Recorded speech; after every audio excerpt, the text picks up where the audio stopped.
मेरा नाम हर्षित है। मैं अपनी बेरोजगारी से बड़ा ही परेशान था और जगह जगह नौकरी ढूंढ ढूंढ कर थक चुका था। एक जगह मेरा इंटरव्यू था, लेकिन मुझे वहां भी नौकरी नहीं मिली थी। मैं वहां से आ रहा था। गर्मी बहुत तेज थी। सर उठाकर मैंने आसमान की तरफ देखा तो धूप चिड़चिड़ाती हुई आंखों में लग रही थी। मेरी आंखें नहीं खुल रही थीं, माथे पर आ रहा पसीना। मैंने साफ किया और गहरी सांस ली। आसपास देखने लगा। आज तो सूरज भी आग उगल रहा था। ऐसा लग रहा था जैसे सूरज भी मुझे आजमा रहा है। पहले जो धक्के अपनी जिंदगी से तंग आकर मैं खा रहा था, वही मेरे लिए बहुत थे कि आज इस गर्मी ने भी मेरा दिमाग खराब कर दिया था।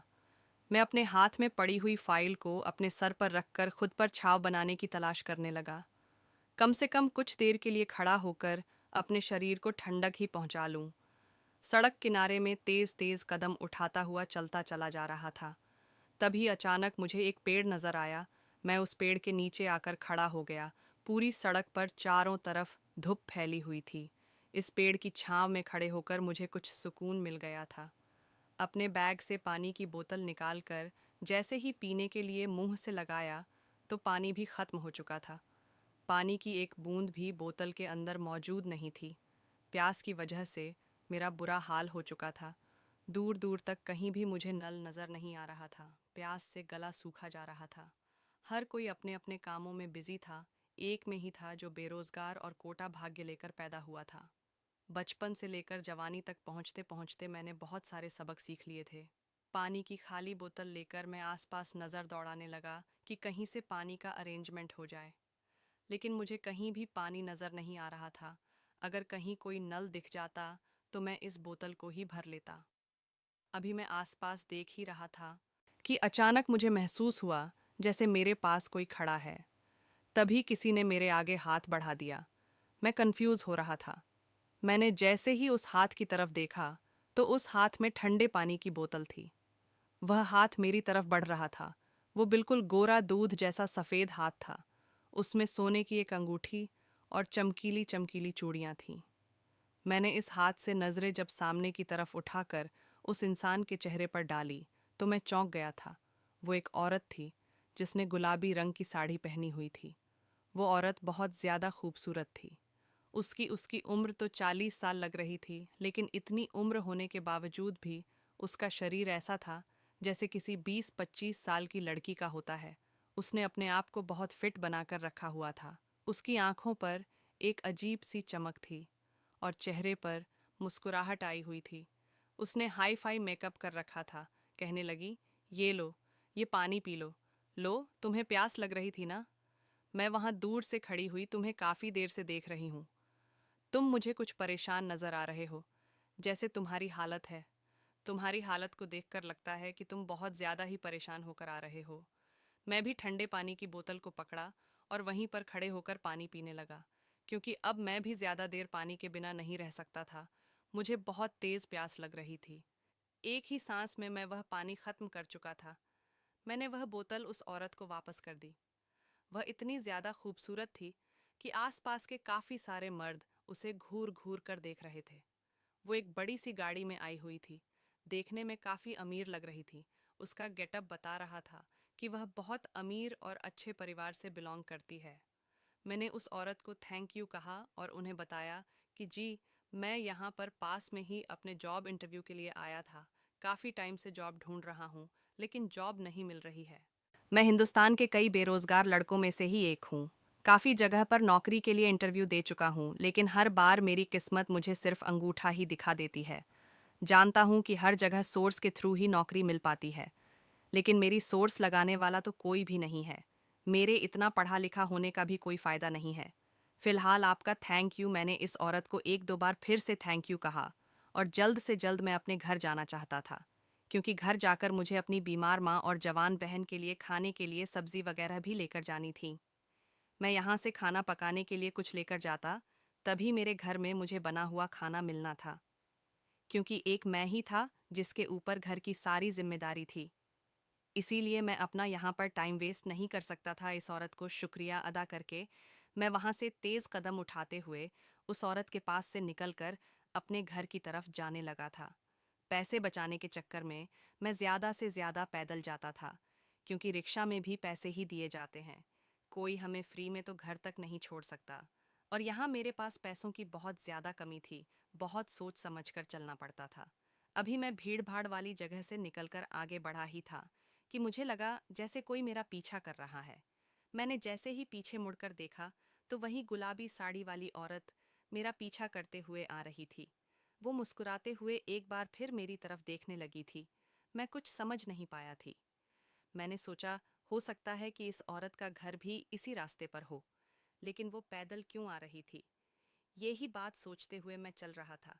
फिर वह मेरे बराबर में आकर मेरे कदम से कदम मिलाकर चलने लगी, तो एक सेकंड के लिए मैं रुक गया था। मेरे रुकने पर वह भी रुक गई और फिर स्टाइल बनाकर खड़ी हो गई और लगातार मुझे देखने लगी। इस औरत की हरकतें मुझे बहुत अजीब लग रही थीं। मुझे तो वह कोई मेंटल सी लगने लगी थी।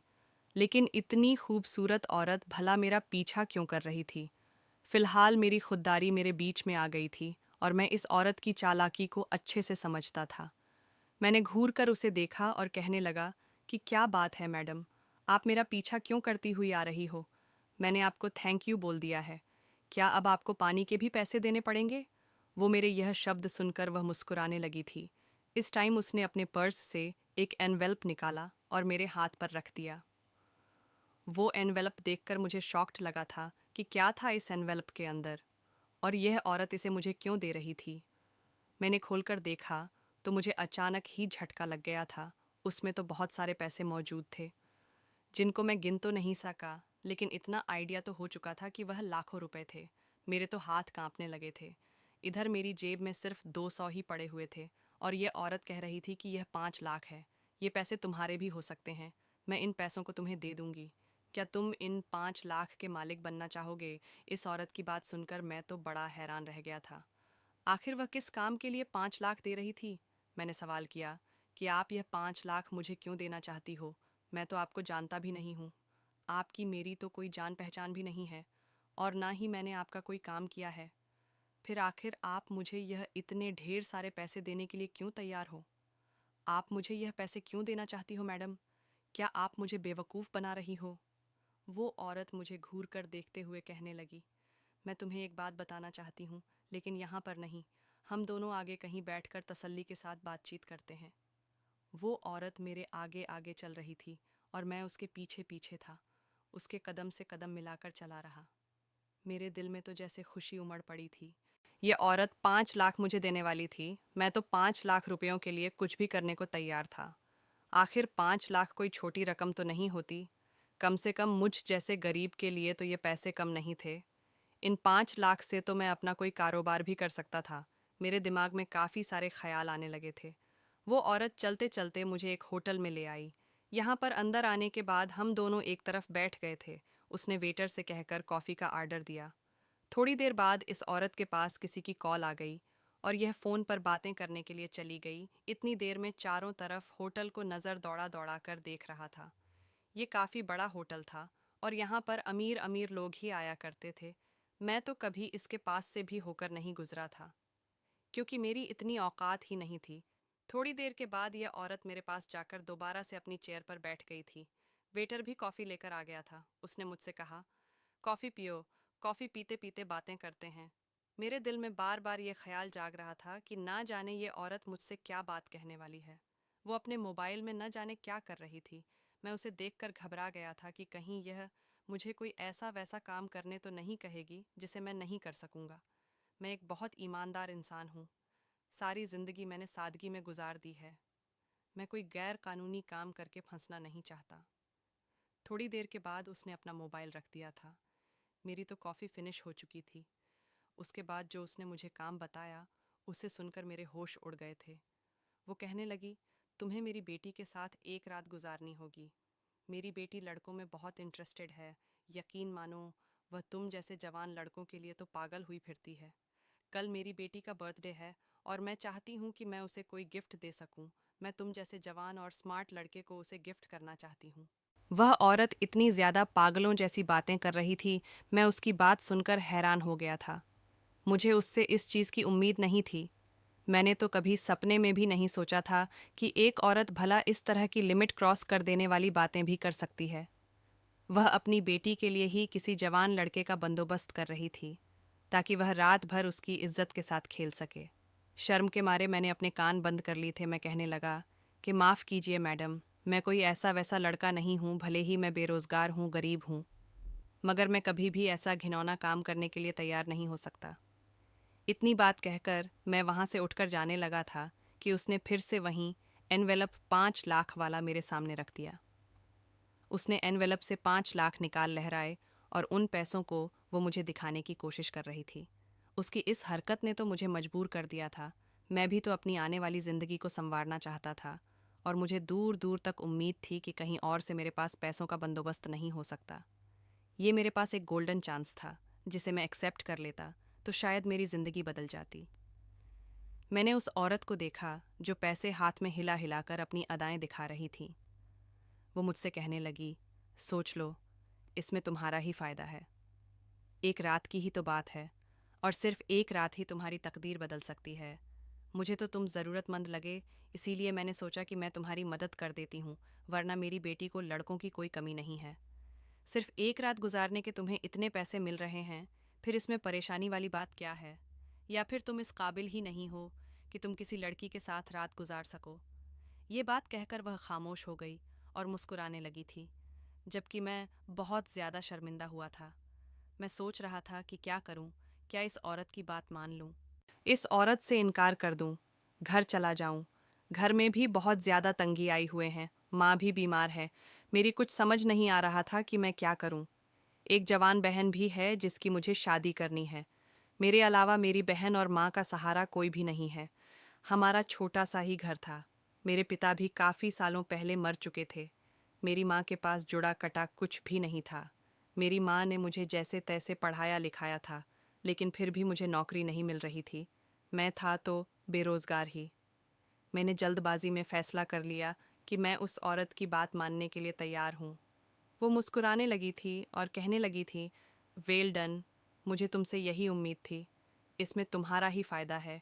ये पैसे तुम्हारी तकदीर बदल देंगे। उसके बाद उसने इन 5 लाख में से मुझे 50,000 एडवांस दे दिए थे।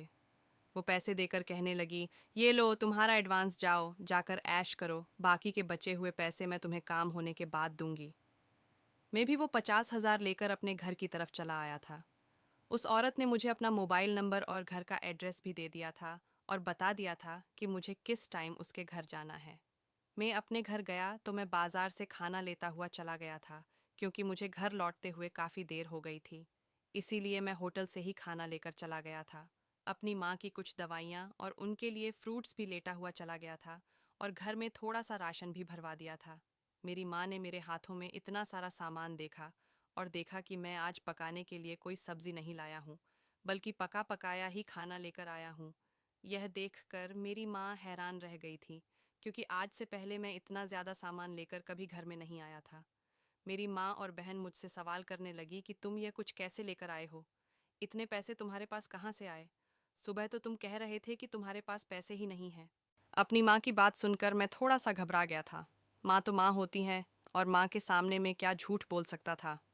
हाथ मुंह धोते हुए मैं माँ से कहने लगा, माँ, मेरी एक जगह जॉब लग गई है, उन्होंने मुझे एडवांस दिया है। बस इन्हीं पैसों से मैं आपके लिए यह सामान लेकर आ गया हूँ। मैंने सोचा कि बाजार से ही खाना लेकर चलता हूँ, बहन को परेशान नहीं होना पड़ेगा। मेरी बहन आज मुझे बहुत ज़्यादा खुश नज़र आ रही थी, क्योंकि वह बेचारी हमेशा घर के कामों में लगी रहती थी। आज उसे खाना बनाने से छुट्टी मिल गई थी। मेरी माँ मेरी नौकरी के बारे में सुनकर बहुत खुश हो गई थी और कहने लगी कि ऊपर वाला तुम्हें इसी तरह से कामयाब करे। देखना, अगर इसी तरह से तुम्हारी नौकरी चलती रही तो धीरे धीरे हमारे घर के हालात काफ़ी बेहतर हो जाएंगे। मेरी बहन ने मेरे लिए खाना लगाया और हम तीनों ने साथ बैठकर खाना खाया था, लेकिन मेरा ध्यान अभी भी उस औरत की तरफ ही लगा हुआ था। उस लड़की के साथ एक रात गुजारने के वह मुझे 5 लाख दे रही थी। क्या यह बात सच थी या फिर वह मुझे बेवकूफ़ बना रही थी? अब जो भी था, ये सच तो कल ही खुलने वाला था। मैं अगले दिन फिक्स टाइम पर तैयार होकर घर से निकलने लगा तो मेरी माँ ने मुझसे सवाल किया कि बेटा, तुम कहाँ जा रहे हो इतना तैयार होकर? मैंने माँ से कहा कि मैंने कल आपको बताया था ना कि मेरी नौकरी लग गई है, बस वही जा रहा हूँ। आप ऊपर वाला से प्रार्थना कीजिए कि आपका बेटा कामयाब हो जाए। अगर आपका बेटा कामयाब हो जाएगा तो हमारा पूरा भाग्य बदल जाएगा। मेरी माँ यह बात सुनकर बहुत खुश होने लगी और मैं घर से निकल आया था।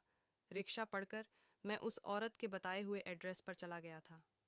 मैं इस औरत के घर पहुंच चुका था। इस औरत का घर देखकर मेरी आंखें फटी की फटी रह गई थीं। मैंने दोबारा से अपने पास मौजूद एड्रेस को देखा और फिर इस घर को देखा। ये कोई घर नहीं था, बल्कि एक महल था। ये इतना ज़्यादा खूबसूरत घर था, शायद मैं इतना बड़ा और खूबसूरत घर पहली बार देखा था। लेकिन मैं यह सोच सोच कर परेशान हो रहा था कि यह इतनी अमीर औरत इतना गलत काम कैसे कर सकती है। मैं उस औरत के घर के बाहर खड़े होकर ही उसके दिए हुए नंबर पर कॉल करने लगा। उसने मेरी कॉल रिसीव की और कहा कि तुम कहाँ पर हो। मैंने उसे बताया कि मैं आपके घर के बाहर ही खड़ा हुआ हूँ। तो उसने शॉक्ड होकर कहा, अरे तुम बाहर क्यों खड़े हुए हो? जल्दी से अंदर आओ, मैं तुम्हारा बहुत देर से इंतज़ार कर रही हूँ। मैं डरते डरते हुए घर के अंदर चला गया था। ये घर तो मैंने आज से पहले बार सिर्फ मूवीज़ में ही देखे थे। आज मैं पहली बार इतने बड़े घर के अंदर मौजूद था। घर के अंदर गया तो वह औरत मेरे सामने तैयार होकर खड़ी हुई थी। आज तो उसने बहुत ही छोटा ब्लाउज़ पहना हुआ था और उसकी साड़ी का पल्ला भी उसके कंधे पर नहीं था। पता नहीं वह मुझे क्या समझ रही थी। मैंने उसे कहा, मैडम, आपको मेरे सामने ऐसी हरकतें करने की कोई ज़रूरत नहीं है। देखिए, मैं ऐसा वैसा लड़का नहीं हूँ, मैं बहुत ज़्यादा मजबूर हूँ, इसीलिए मैं ये काम करने के लिए तैयार हुआ हूँ। वह मुझे देखकर हंसने लगी, कहने लगी, मैं तुम्हारी नीयत देखना चाहती थी। मुझे लगता है कि तुम मेरा काम ढंग से नहीं करोगे, लेकिन अगर तुमने मेरा काम ठीक तरीके से नहीं किया तो मैं तुम्हें यह पैसे नहीं दूंगी। अगर तुम्हें यह पैसे लेने हैं तो मेरे कहने के मुताबिक ही काम करना होगा। उसने मुझे कहा, अच्छा चलो, ठीक है, तुम बैठ जाओ। उसने नौकरानी को आवाज़ लगाई और उसे कहा कि मेहमान आए हैं, इनके लिए चाय बनाओ। मैं तो जितना हैरान होता, मेरे लिए उतना ही कम था। मैं बहुत ज़्यादा नर्वस था। मगर वो औरत कहने लगी, तुम्हें यहाँ जिस काम के लिए बुलाया गया है, वो काम तुम्हें रात को शुरू करना है। तब तक तुम्हें यहीं पर रहकर टाइम काटना होगा। मैं इस घर में बैठे बैठे सारा दिन गुजार दिया था और मुझे बार बार यहाँ पर कुछ ना कुछ खाने पीने का सामान दिया जा रहा था। जब रात हो गई तो वह औरत मेरे पास आई और कहने लगी, तुम्हारा इंतज़ार ख़त्म हुआ, अब तुम्हें मेरी बेटी के कमरे में जाना होगा। मेरी बेटी तुम्हारा इंतज़ार कर रही है। मेरे दिल की धड़कनें तेज़ हो चुकी थीं। आखिरकार मैं भी लड़का था। फीलिंग्स पर कंट्रोल आखिर कब तक रख सकता था। मैंने सोचा, जितनी खूबसूरत यह औरत है, इसकी बेटी भी इतनी ही खूबसूरत होगी। और इसकी माँ मुझे खुद अपनी बेटी के कमरे में भेज रही है, तो फिर मैं इस काम के लिए मना क्यों करूं? मैं वहाँ से सीढ़ियाँ चढ़ते हुए उस औरत की बेटी के कमरे के बाहर आ गया था। उसकी माँ ने खुद ही कमरा खोला था। मेरा दिल ज़ोर ज़ोर से धड़क रहा था और मैंने कमरे के अंदर कदम रखा तो सामने का नज़ारा मेरे होश उड़ा रहा था। कमरे को इस तरह से सजाया गया था जैसे यहाँ पर मेरी आज सुहाग रात हो। एक लड़की बेड पर लेटी हुई थी। वह लड़की बहुत ज़्यादा खूबसूरत थी। इतनी ज़्यादा खूबसूरत लड़की तो मैंने आज से पहले कभी नहीं देखी थी। लेकिन एक अजीब बात यह थी कि यह जो लड़की थी, ये सौ क्यों रही थी, या फिर ये ज़रूर बेहोश थी। मैंने उसे लेटा हुआ देखकर उसकी माँ से सवाल किया कि ये लड़की क्या सो रही है। वह औरत धीरे से कहने लगी कि ये बेहोश है और मैंने खुद ही इसको बेहोश किया है। तुम्हें जो कहा गया है तुम सिर्फ वही करो और फिर जब काम पूरा हो जाए तो तुम मुझसे आकर पैसे ले जाना। वह औरत मेरे कंधे पर हाथ मारकर वहां से चली गई और बाहर से कमरा लॉक कर गई थी। मैं चलता हुआ उस लड़की के करीब जाकर खड़ा हो गया था। वो इतनी ज़्यादा खूबसूरत थी क्या? उसके चेहरे से मेरी नज़र हट ही नहीं रही थी। धीरे धीरे मैं भी देखने लगा था। मैं खुद पर कंट्रोल करना चाह रहा था। फिर जिस काम के मुझे पैसे दिए गए थे, मैंने इस काम पर ध्यान देना शुरू कर दिया था। इस कमरे में मुझे लगभग 2 घंटे बीत चुके थे और वह लड़की मेरा चयन चुरा चुकी थी। मैंने कमरे की खिड़की से बाहर की तरफ देखा तो उस लड़की की माँ न जाने किस सोच विचार में टहल रही थी। शायद वह मेरा ही इंतज़ार कर रही थी। मैंने अपनी शर्ट के बटन लगाए और सीढ़ियाँ उतरता हुआ नीचे आ गया था और उस औरत के पास जाकर खड़ा हुआ। वह घूरती हुई नज़रों से मेरा चेहरा देखने लगी। मैंने चेहरे पर मुस्कुराहट सजाकर उसे कहा कि मैडम, आपका काम हो चुका है। ये सुनकर उसके चेहरे पर मुस्कुराहट आ गई थी। वह कहने लगी, मेरी बेटी जागी तो नहीं है ना? उसने कोई रिएक्ट तो नहीं किया, तुम्हें परेशान करने की तो कोशिश नहीं की ना? मैंने साफ साफ शब्दों में कह दिया कि नहीं, वह बेचारी तो बेहोश ही है और मैं अपना काम पूरा कर चुका हूँ। ये सुनकर उसने खुशी से अपने पास मौजूद 5 लाख रुपए निकाले और मेरे हाथ पर रख दिए थे। वह कहने लगी कि जाओ, अब दोबारा मुझे कहीं नज़र मत आना और मत आना, और तुम्हारा काम पूरा हो चुका है। यह भी ध्यान रखना कि इस बारे में किसी को बताने की ज़रूरत नहीं है, वरना तुम जानते हो कि मैं तुम्हारा क्या हाल करूँगी। और तो और, इस काम में तुम पर ही इल्ज़ाम आएगा। मैं इस औरत की हर बात को सुनकर वहाँ से निकल आया था। बैठे बिठाए मुझे 5 लाख मिल गए थे। मेरे लिए बहुत खुशी की बात थी। माँ को बहाना लगाकर बता दिया कि ऑफिस के पहले दिन ही बॉस ने मेरे काम से खुश होकर मुझे इतने पैसे दे दिए हैं। अब तो मेरा काम दिन ब दिन बढ़ता चला जाएगा और हमारी ज़िंदगी से गरीबी दूर चली जाएगी। मेरी माँ तो मेरी खुशियों को देखकर अचानक सोच में पड़ गई थी। अभी रात ही हुई थी जब मुझे उस औरत की दोबारा से कॉल आई। वो कॉल करते ही कहने लगी कि मैं तुम्हारी तरफ से बहुत खुश हूँ, तुमने मेरे दिल की तमन्ना आज पूरी कर दी है। मुझे नहीं पता था कि तुम मेरा काम इस तरह से भी पूरा कर सकते हो। मुझे तुम्हारा काम बहुत पसंद आया है। अगर तुम्हें और पैसों की ज़रूरत हो तो मुझे बता देना, मैं तुम्हें पैसे भिजवा दूंगी। मैं तो समझ रही थी कि तुम अपना काम सही तरीके से नहीं करोगे, मगर जिस तरह की मेरी बेटी की हालत हो रही है, तुम नहीं जानते कि तुमने मेरा काम कितना आसान कर दिया है। उस औरत की यह बात सुनकर मैं फ़ोन बंद कर चुका था। मैंने अपना मोबाइल निकाला और उस पर एक वीडियो देखने लगा। क्या कमाल की वीडियो थी जो मैंने उस औरत के घर में रिकॉर्ड की थी। सही टाइम आने पर यह वीडियो भी उस औरत की जेब से पैसे निकलवाने के लिए मेरे काम आने वाली थी। मेरे दिल में तो लालच जाग उठा था, जो अब इतनी आसानी से ख़त्म नहीं होने वाला था। मैंने जब टाइम देखा तो रात के 12 बज रहे थे। अब मुझे सोना चाहिए था, क्योंकि सुबह में एक बहुत बड़े काम को अंजाम देने वाला था। अगली सुबह में उठा और दोबारा वहीं पर चला गया। उस औरत का आलीशान बंगला बना हुआ था। यह सुबह सुबह का टाइम था, लगभग 7 बजे का टाइम था। उस टाइम तो अमीर लोग सो रहे होते थे। मैंने बाहर आकर एक नंबर पर कॉल की तो थोड़ी देर के बाद उस घर का दरवाज़ा खुला। दरवाज़ा खुलते ही वह घर से बाहर निकल गई थी और वह मेरे साथ बाइक पर बैठ गई। ये बाइक भी मेरी नहीं थी, मैंने अपने किसी फ्रेंड से थोड़ी देर के लिए उधार मांगी थी। मुझे अब सीधा कोर्ट जाना था, जहाँ मैं इस लड़की के साथ कोर्ट मैरिज करने वाला था। जैसे ही कोर्ट के बाहर खड़े होकर मैंने उस लड़की को देखा तो वो अपने चेहरे को झुकाकर खड़ी हुई थी। इस लड़की की उम्र लगभग 20 साल थी और इसका नाम अंजलि था। वो बहुत ज़्यादा खूबसूरत थी, उसकी बड़ी बड़ी आंखों में आंसू भी थे। जो कदम वह मेरे साथ उठाने जा रही थी वह उसकी ही भलाई के लिए था। मगर अफसोस, कल के गुजरे हुए हालात हमें याद आने लगे। उसके बाद ही मैंने यह फैसला किया था कि मैं इस लड़की के साथ शादी कर लूँगा।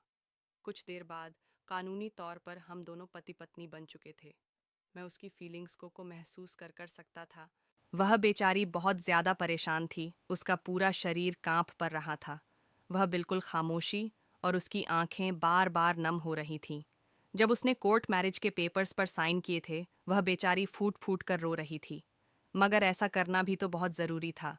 कल रात जब मैं कमरे में गया था और वह औरत जब कैमरा बंद करके वहाँ से चली गई थी, तो मैंने एक नज़र उस लड़की को देखा। वह लड़की बहुत ज़्यादा खूबसूरत थी, किसी फिल्मी हीरोइन से कम नहीं लग रही थी। मेरी नज़र उसकी खूबसूरती से हट ही नहीं रही थी।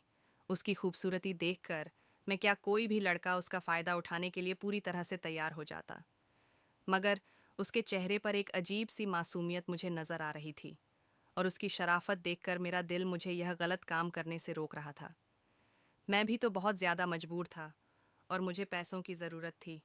मैं बहुत ज़्यादा कंफ्यूज हो गया था। मैं कमरे में इधर उधर टहल टहल कर सो रहा था कि ऊपर वाला मुझे कोई सही रास्ता दिखा दे, कि मैं कुछ गलत भी ना कर सकूं और मेरी मुझे पैसे भी मिल जाए। अभी मैं यह सभी सोच रहा था कि अचानक मुझे टेबल पर एक डायरी रखी हुई नज़र आई। ये डायरी ऊपर से बहुत ज़्यादा खूबसूरत थी। इस डायरी को शायद इस लड़की ने अपने हाथ से ही बनाया था। मैंने डायरी को खोल और पढ़ने के लिए बैठ गया। उस डायरी में इस लड़की की पूरी इन्फॉर्मेशन लिखी हुई थी और इसकी ज़िंदगी की कहानी भी थी। इस डायरी में लिखा हुआ था कि यह औरत मेरी सौतेली माँ है, जिसने सबको यह साबित किया हुआ है कि मैं पागल हूँ और यह मुझे पागल साबित करके इस घर से निकाल देना चाहती है। मैं अपनी सौतेली माँ से बहुत तंग आ गई हूँ। मैं जीना नहीं चाहती, क्योंकि मैं ऐसी ज़िंदगी नहीं गुजार सकती जहाँ पर मेरे अपने ही मेरा यकीन ना करें। ये औरत हमेशा मुझे मेरे पिता की नज़रों में गिरने के लिए तैयार रहती है। मेरे पिता मुझसे नाराज़ रहने लगे हैं। उन्हें भी लगता कि मैं पागल हूँ और पागलों जैसी हरकतें करने लगी हूँ, लेकिन मैं पागल नहीं हूँ। मैं बिल्कुल ठीक हूँ। यह औरत मुझे घर से निकालकर मेरे हिस्से की जायदाद अपने नाम करना चाहती है। और भी इस डायरी में बहुत सी बातें लिखी हुई थीं, जिन्हें पढ़कर मेरा दिल दहल गया था। इस लड़की ने लिखा हुआ था कि मेरी यह सौतेली माँ मेरे साथ काफ़ी कुछ गलत कर चुकी है। अब मेरे अंदर बर्दाश्त खत्म हो गई है। अब आगे अगर इसने मेरे साथ कुछ भी गलत करने की कोशिश की और मेरे पिता की नज़रों में मुझे गलत साबित किया तो मैं सुसाइड कर लूँगी। उस लड़की की कहानी में बहुत दर्द था। वह बेचारी बचपन से ही बहुत परेशान थी। मुझे उस बेचारी लड़की पर बहुत दर्द आ रहा था और अब उसकी सौतेली माँ थी कि उसने मुझे काम दिया था कि मैं उसके साथ एक रात गुजारूं। मैं समझ गया था कि उसकी माँ उस पर गलत आरोप लगाकर उसे बदनाम करना चाहती है, ताकि वह अपने पिता की नज़रों से गिर जाए और उसका पिता अपनी जायदाद से अपनी बेटी को निकाल दे। भले ही मैं उस औरत का काम करने के लिए तैयार हो गया था, लेकिन मेरी ईमानदारी मुझे यह काम करने से रोक रही थी।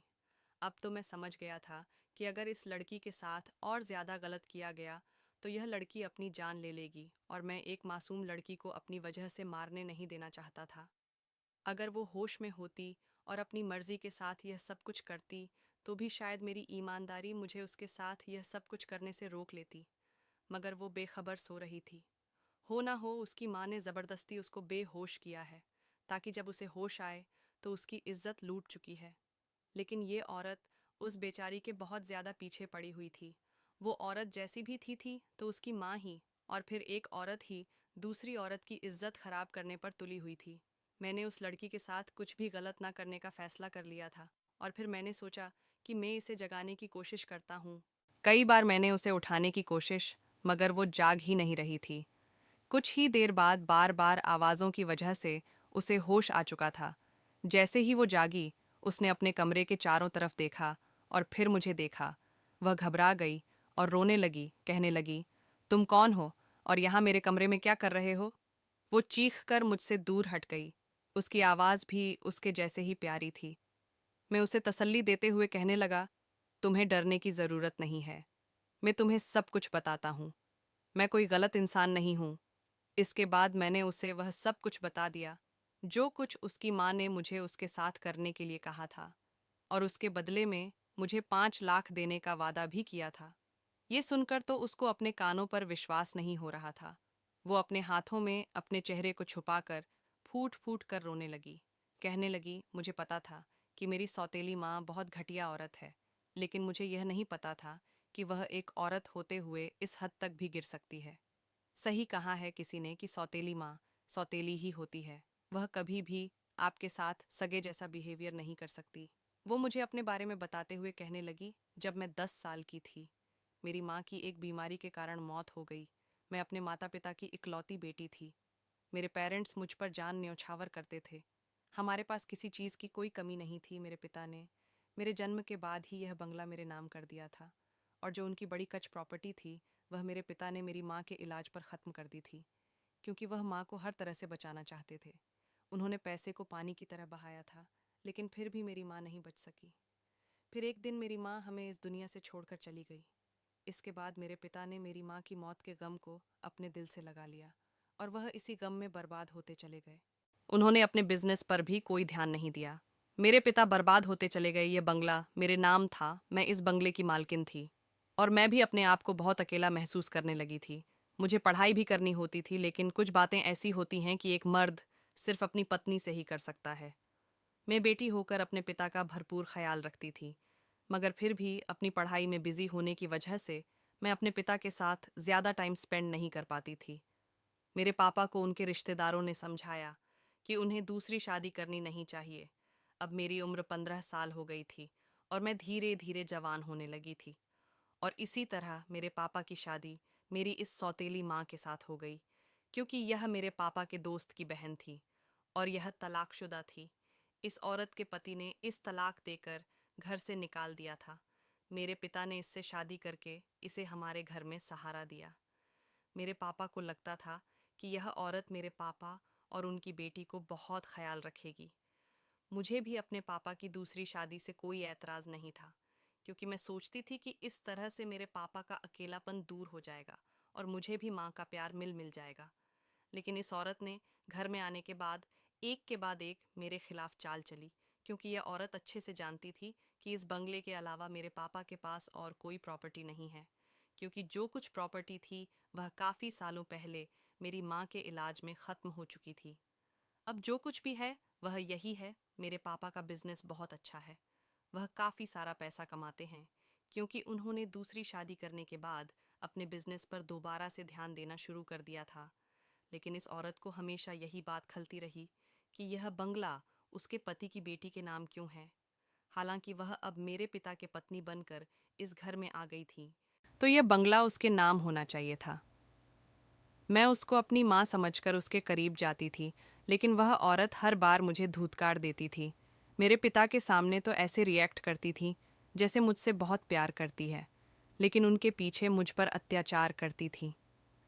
मुझे खाना नहीं देती थी। मैं बहुत ज़्यादा परेशान रहने लगी थी। इसी तरह से मेरी उम्र 18 साल हो गई और इस औरत ने मुझ पर इल्ज़ाम लगा लगा कर मेरे पिता को मेरे खिलाफ कर दिया।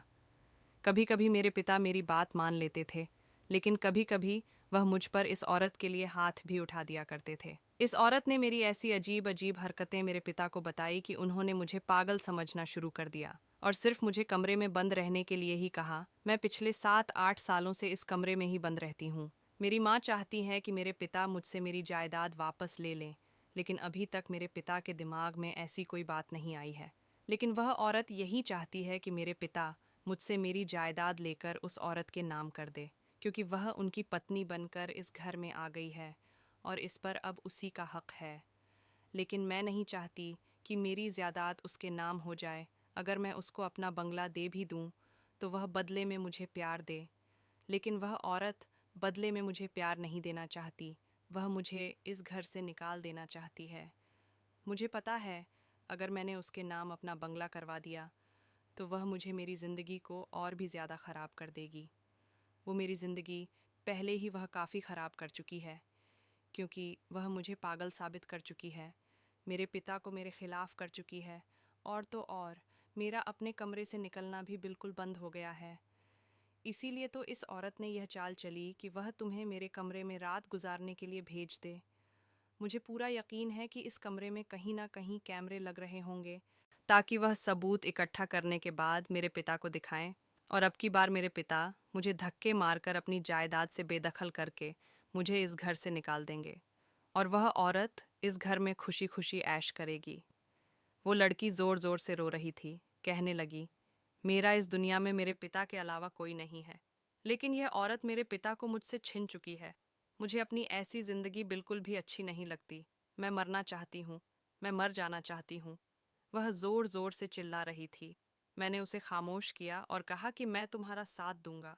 तुम फिक्र मत करो, मैं ऐसा इंसान नहीं हूँ कि तुम्हारा फ़ायदा उठाऊं। वो मेरी बात सुनकर खामोश हो गई। मैंने कहा, मैं तुम्हारी डायरी पढ़ चुका हूँ। मुझे तुम्हारी बीती हुई जिंदगी के बारे में तुम्हारी डायरी ने सब कुछ बता दिया है। वो कहने लगी, तुम मेरी किस तरह से मदद करोगे? मैंने कहा, मैं तुमसे शादी करूंगा। मुझे तुम्हारी जायदाद से कोई मतलब नहीं है। मैंने फिर उसे अपने प्लान के बारे में बताया और मैं शर्ट के बटन लगता हुआ नीचे उतर आया। मैंने उसकी माँ से पैसे लिए थे और वहाँ से निकल आया था। अगले दिन हमारे प्लान के मुताबिक उस लड़की अंजलि ने अपनी माँ को रोते हुए बताया कि उसकी इज्जत खराब हो गई है। तभी तो मुझे उस औरत ने फ़ोन करके बताया था कि तुमने बहुत अच्छे तरीके से काम किया है। मैं उसे अपने साथ ले आया था और हम दोनों ने कोर्ट मैरिज कर ली थी। अंजलि का पिता 2 दिन के लिए अमेरिका गया हुआ था।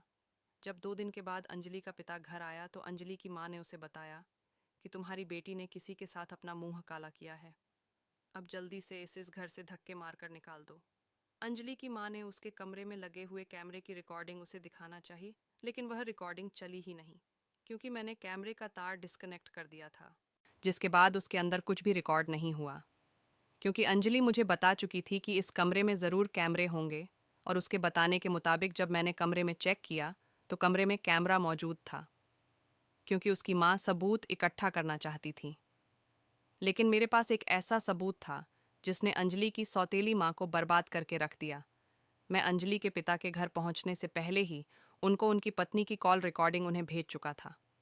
जब अंजलि की माँ ने दूसरे दिन कॉल करके मुझसे कहा कि तुमने मेरी बेटी के साथ बहुत अच्छा काम किया है, मैं ऐसा ही चाहती थी कि उसकी ज़िंदगी बर्बाद हो जाए और वह फूट फूट कर रोए। वह इसी तरह से रो रही है। अगर तुम्हें पैसों की ज़रूरत हो तो मुझसे और ले लेना।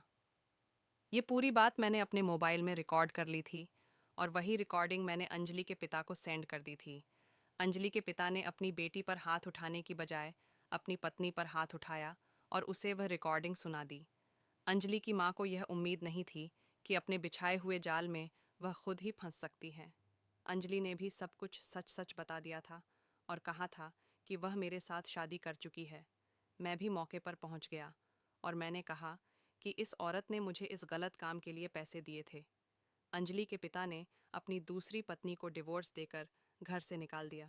अब अंजलि की सौतेली माँ दर दर की ठोकरें खा रही हैं और अंजलि के पिता ने खुशी खुशी मेरी और अंजलि की शादी धूमधाम से कर दी। ज़रूर मेरे दिल में लालच आ गया था, लेकिन मैं किसी औरत की इज्जत खराब नहीं कर सकता था। मेरी इसी ईमानदारी से खुश होकर उन्होंने कहा कि तुम्हें चोरी चुपके शादी करने की क्या ज़रूरत थी। मैं तुम्हारी खुशी खुशी अपनी बेटी के साथ शादी करवा देता। और यही हुआ। उन्होंने खुशी खुशी मेरी और अंजलि की शादी करवा दी। मेरी माँ और बहनों को भी इस बात से कोई एतराज़ नहीं था, क्योंकि अंजलि खूबसूरत होने के साथ साथ एक संस्कारी और अमीर पिता की बेटी थी। मेरी शादीशुदा ज़िंदगी अंजलि के साथ बहुत अच्छी गुजर रही है और मैं अंजलि से बहुत ज़्यादा प्यार करता हूँ। दोस्तों, उम्मीद करती हूँ आपको हमारी कहानी पसंद आई होगी। कहानी पसंद आई है तो वीडियो को लाइक करें। चैनल पर नए हैं तो चैनल को सब्सक्राइब करें और हाँ, नोटिफिकेशन बेल को ज़रूर दबाएं ताकि अगली अपडेट सबसे पहले आपको मिले।